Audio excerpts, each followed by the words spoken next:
Hi guys, I'm Adam Wilborn from WhatCulture. And I'm Adam Nicholas from WhatCulture. And we are just moments away, well, an hour or so away from WWE Backlash, of course. We're going to be doing live stream reactions. It's me and Adam Nicholas. What could possibly go wrong? But before we head over to do that, some breaking news about an additional match being added to the card, Adam Nicholas. Indeed, but if you're on WWE.com, you're probably thinking, what are you talking about? Because they haven't even bothered to update that.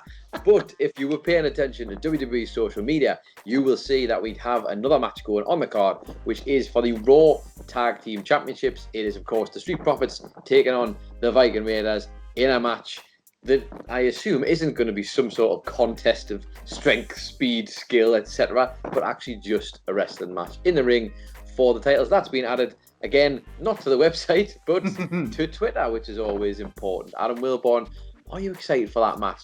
It's hilarious that they finally got around to an actual wrestling match between these two teams when they've had, I think they were tied 2 each on their, bowling or golf or axe throwing, basketball. And then, of course, they had that decathlon on this week's Monday Night Raw. And we all assumed when that got tied at 5-5, they'll announce a tag match for the titles for Backlash, considering it's this Sunday.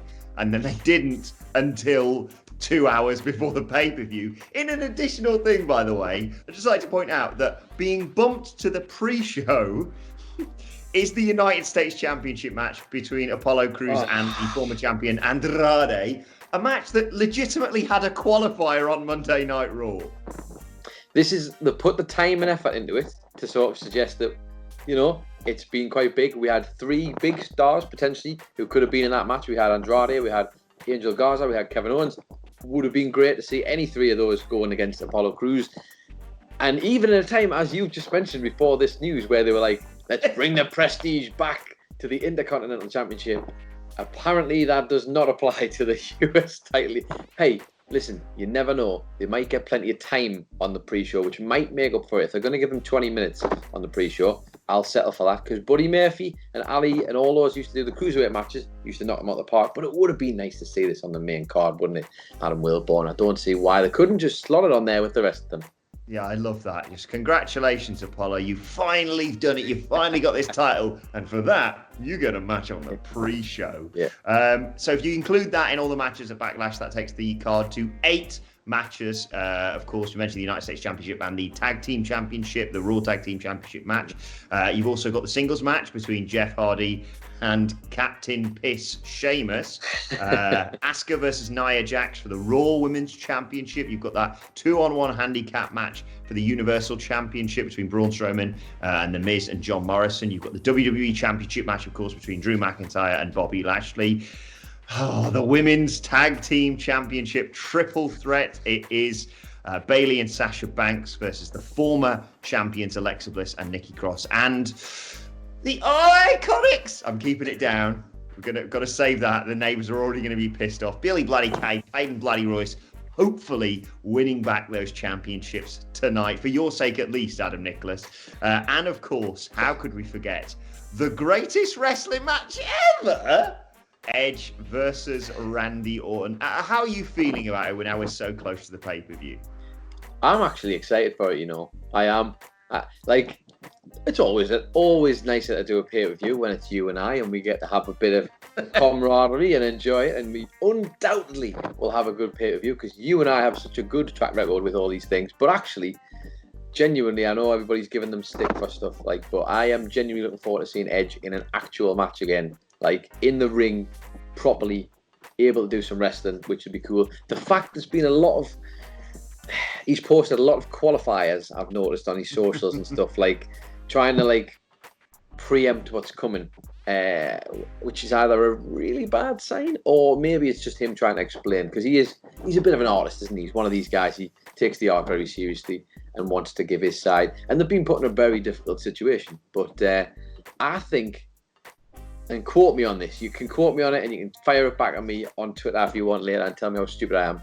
I think they might actually pull it off, not the greatest match ever, but a good match. I think it's going to be a good match. Yeah, what they should have titled. I'd like to point out, by the way, at no point, well, aside from in promos, at no point have Edge and Randy Orton come out and said, we're definitely going to have the greatest wrestling match ever. That is something that WWE kind of forced on them. And yeah, you get the sense from Randy Orton recently, and certainly from Edge, that they're not best pleased with this whole, as much as they've tried to do, like the Greatest Showman. It's like, no, this is a very obvious qualifier, and you're kind of trying to get all the hits for anyone ever searching for greatest wrestling match ever. We kind of see through what you're doing, but I'm hoping you're right. I'm hoping we're going to be pleasantly surprised. They've obviously, I think this is the only match at Backlash that has been pre-recorded. They said it went quite long, but they've done a lot of, editing trickery maybe around it to make it look better. If there's a chin lock, I'm going to be royally pissed off. But they couldn't really. Surely that's going to be the gimmick. Yeah. Randy Orton's going to make you squirm because he wants you to. That's like, it's going to have to be at some point. He's going to be thought you said it was going to be the greatest wrestling match ever, Adam. Huh? That's what he's going to be saying. Basically, they couldn't give it the tagline which they were going to, which was, it can't be as bad as the WrestleMania match. But anyway. Not the WrestleMania match is the big graphic down there. Let's speak a little bit about Randy Orton, in fact, because there was a recent interview with Ric Flair on WWE's The Bump, and he was talking about who he thinks are two of the best workers in the business today. No prizes for guessing who one of them is. He announced that his pick for the two, one male, one female, is Randy Orton and, yeah, you guessed it, Charlotte Flair, of course. Flair was quoted as saying, I do think that Randy Orton is one of the best workers in the business today. It's easy to name 5 guys, but there's only one guy and one girl who's the best. Randy and Charlotte are the best. They've worked their ass off to get there. Can you believe Randy has been here for 18 years? Well, I can believe it, Rick. He's on top. He's just turned 39 or something like that. And he said, it's absurd. Charlotte's been here for 5 years. As I said, she's been the champion 12 times or whatever it is. Good that you're keeping up with your daughter's records there, Rick. There could have been 30 girls who have been the champion 12 times. There's a reason why they made her the champion once. Obviously, very proud of Charlotte Flair. She's been in the news quite a lot recently, of course. Nicholas, people kind of get frustrated with her, but also we reported just the other day that WWE still hold her in high regard, if not higher regard now, considering the recent loss of Becky Lynch. A fair assessment that the two are the best workers? I think half of a fair assessment. I think you can't go wrong with Charlotte Flair. As much as people moan about her in between the ropes, there's not many who can compare with her. Charlotte's a no-brainer, isn't it? And I would happily stick my neck out and have a lot of older men and women cry on at me and say that I'm stupid for saying this, but I think I prefer what she does to what our dad used to do. That, like, just for me personally, it's like she's great. She really is that good. And I know Ric Flair obviously is one of the greatest of all time, undoubtedly so. But I think even he himself would be happy to admit that all round, in so many different assets of our game, she's better than he ever was. Mm-hmm. Like, I know that the game has evolved indeed since his time, but just I get it, and people are going to moan and they're going to cry about it and complain. People used to give Roman stick and say, but it's because he wasn't the best at the time. I wouldn't agree with that. I think he was really good at the time, even when he was getting pushed. But Charlotte actually is the best. Like, what you're supposed to do, not put her on the show. Like, just take her off for 2 months because everyone doesn't like watching her, apparently. Like, I know it's on them to kind of figure out the best way to do that with her, but ultimately, she's going to be around because she's like a brilliant wrestler. Right? And as for Randy Orton, he's definitely a pros wrestler, isn't he? The wrestlers all have a lot of good things to say about Orton. Yes, it might not translate to the fans, but amongst the wrestling guys behind the backstage and stuff, they absolutely love him. Yeah, I think that's a fair assessment. I think, the problem people have is the forcing of Charlotte Flair down everyone's throats. I think, if you took her out of the title picture for a while, or even just took her off telly, people would really miss her. And hopefully that's the direction they're maybe going to go in, maybe after a feud with Asuka. That's certainly the speculation post Backlash. But Randy Orton is not everyone's favourite and would not win any popularity contest. But like you say, he's a wrestler's wrestler. And who's going to argue with someone like Ric Flair? Indeed. But speaking of women's wrestlers and Charlotte Flair and the rest of the world, let's move across to AEW, Adam Wilborn, because we've got some injury news, an update on Kris Statlander. Not good news, this, unfortunately.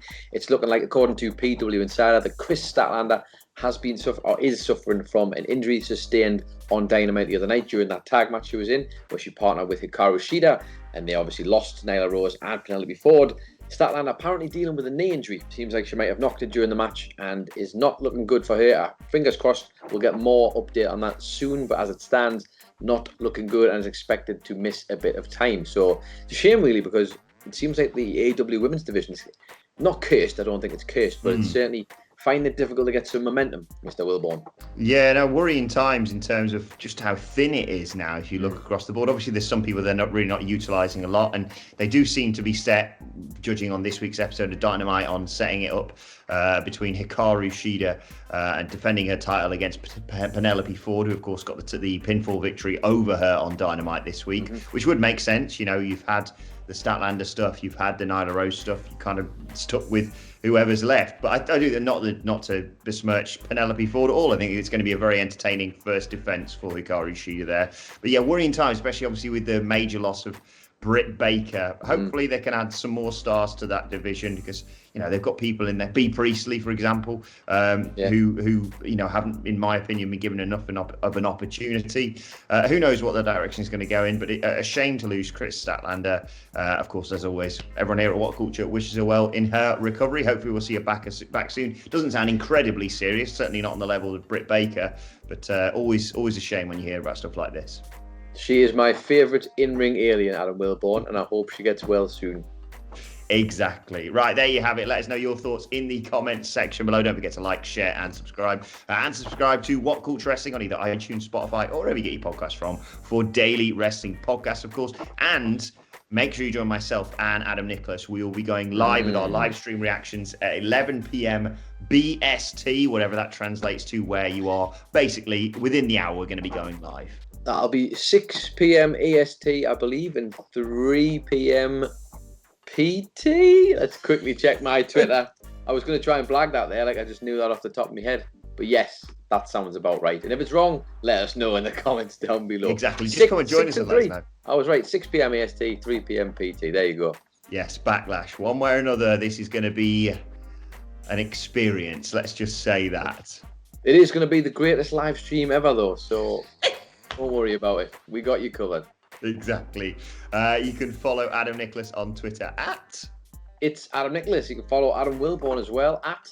Adam Wilborn. Follow us all at WhatCulture WWE. But for now, my thanks, Adam Nicholas. Thank you for joining us. Join us over on the live stream, and we will see you soon. Goodbye.